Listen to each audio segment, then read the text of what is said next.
अरे बोल की कशाला बोलावलंय? टायमिंग झालाय माझा जायचा. कुठं बिडे फुकाय जायचंय काय का पांट्यापूर्वी जायचंय? टायमिंग झालाय तुझा. बिड्या फुकायला? हे बघ, मला सगळं माहिती तू काय काय व्यसन करत होती, त्यासाठीच तुला बोलावलंय. तुला चांगलं सांगतोय, हे सगळं सोडून दे. म्हणजे मी बिडी उडतो हे काय व्यसन झालं का? मग काय ती औषध आहे का? रोज सकाळ दुपार संध्याकाळ डोस घेत असतोस ती? हे बघ, ती आहे ना एक समाजसेवा आहे. आपल्याकडे पैसा नाहीये, पण समाजसेवा करायची ना आपली लई इच्छा आहे आणि आपण ती करतो. ए, सिगरेट पितो ही कसली समाजसेवा? हे बघ, मी आहे ना सिगरेट पिल्याने त्या दिवशीपासून आहे ना एका जणाचा जीव वाचलाय. ए ऐक की, मी तुला इथं एसी मध्ये तुझी गँड थंड करायला नाही बोलावला काय? अरे म्हणजे कसं झालं माहितीये का, ह्या समाजसेवा जी मी करतोय नाही ह्याची सुरुवात मी माझ्या घरापासून केली. म्हणजे कसं आहे माहितीये का, माझे आजोबा लई बिडी वाढायचे रे, आणि आता कसं त्यांचं वय पण झालंय. अरे पण तुझा आणि त्यांच्या बिडीचा काय संबंध आहे? अरे म्हणजे ऐकून घे, कसं झालं, मी त्यांना लई वेळा समजावलं की बिडी ओढू नका, सिगरेट ओढू नका, पण ऐकेल ते आमचं म्हातारं कुठलं. मग मी एक दिवस काय केलं, आमचं आहे ना म्हातारं बिडी ओढत बसलं होतं. डायरेक्ट काय केलं, गेलो आणि म्हाताऱ्याच्या हातातलं ना बिडीचं पाकिट हिसकावून घेतलं. म्हातारं लागलं तोंडाकडे बघायला. तसंच पाकिट आहे ना चालू केलं आणि डायरेक्ट तोंडाला लावलं. एका झटक्यात सगळ्या बिड्या संपवल्या. बर, तेव्हापासून मी काय करतो, म्हाताऱ्याने ज्यावेळेस पाकिट आणलं का नाही त्यावेळेस ते पाकिट गायब करतो आणि ते पाकिटातल्या बिड्या वगैरे ना सगळ्या गरीब मुलांच्या दान करून टाकतो. अबे साले. अशी समाजसेवा करतो काय तू? म्हणजे ती पण का की आपलं 4 दिवस म्हाताऱ्यात जास्त जगावं म्हणून. लय प्रेम आहे रे आपल्या आपल्या आजोबावरती. आणि दारूचं काय? का ती पण समाजसेवा? दारू का पितो तू? अरे तुला मी मागाशी सांगितलं ना की समाजसेवेची सुरुवात मी माझ्या घरापासूनच केली. अरे तीच की, मग दारूचा काय विषय आता?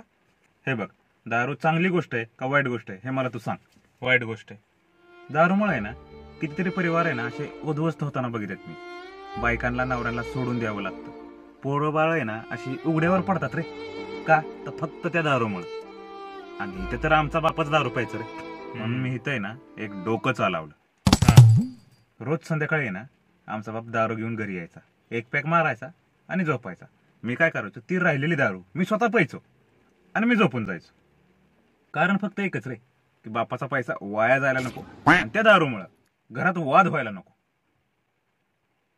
मग तू घरच्यांचा एवढा विचार करतो, घरच्यांनी तुला बाहेर का हाकलून दिले? जाऊ दे रे, ते सोड. म्हणजे सोड म्हणजे काय?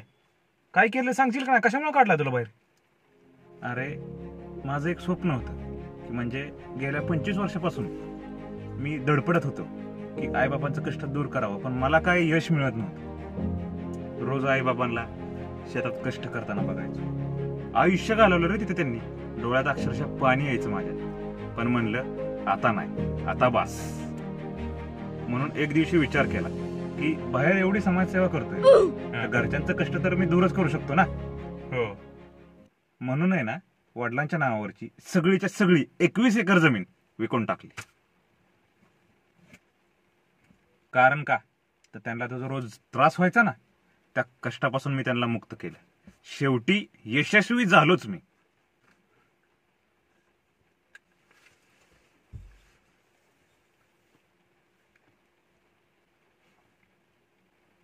ते जाऊ दे, आता कॉलेज चालू झाले. कॉलेजला का नाही जात तू? कसं जाणार रे? कसं जाणार म्हणजे? कॉलेजला ऍडमिशन घेतलं नाही तू? नाही. अरे ऍडमिशनला पैसे नव्हते का? मला सांगायचं, मी दिलं असतं की का? अरे ऍडमिशनच्या पैशाचं सोड, पण 12वी पास झाल्यावर आहे ना पेढे आणायला लागतील आणि त्याला पैसे खर्च होतील हे मला माहिती होतं. म्हणून मी 12वीच्या परीक्षेत नापास झालो. कारण घरच्यांचे ना पेढ्याचे पैसे वाचतील. बरं सगळं मान्य आहे तुझं. मला एक सांग, त्या विमलाबाईच्या पोराला गांजा का पाजला तू? अरे ती बायला का रोज लोकांच्या घरात धुणं भांडी करती, घर चालवती, तिच्या पोराला गांजा पाजला तुला का?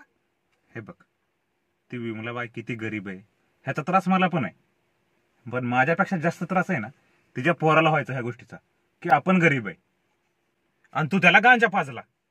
ह्यात आहे ना माझा काहीही फायदा नव्हता. मी फक्त समाजसेवा केली याच्यात. अबे साले. अरे ह्यात कसली आली समाजसेवा? तू नीट सांग, नाही तर मोर बनविला तुझा. नीट सांग काय ती. ऐकून घे. विषय कसा झाला, तेव्हा रोज माझ्याकडे यायचा हा. म्हणायचा की परिस्थिती गरीब आहे, म्हणजे त्याच गोष्टी सारख्या सारख्या आठवत राहायचं रे. हा. दिवसभर रडायचा पडायचा का तर आपली आई काम करते, दोन भांडी करते, ह्या गोष्टी जरा सारख्या सारख्या आठवायच्या. हा. आणि मला माझ्या मित्राचा त्रास कसा रे भगवन, कुठलाही मित्र असला तरी त्याला वाटणार आहे ना त्याच्या मित्राला त्रास व्हावा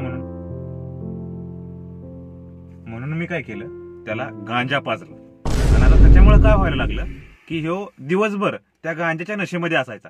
त्यामुळे त्याला कुठल्याच गोष्टी आठवत नव्हत्या की आपली आई कुठं कामाला आहे का, कुठं काय करते का, आपण गरीब आहे, ह्या गोष्टींची त्याला जाण नव्हती. त्याला ह्या गोष्टींचा त्रास व्हायचा ना, म्हणून मी त्याला गांजा पाजला.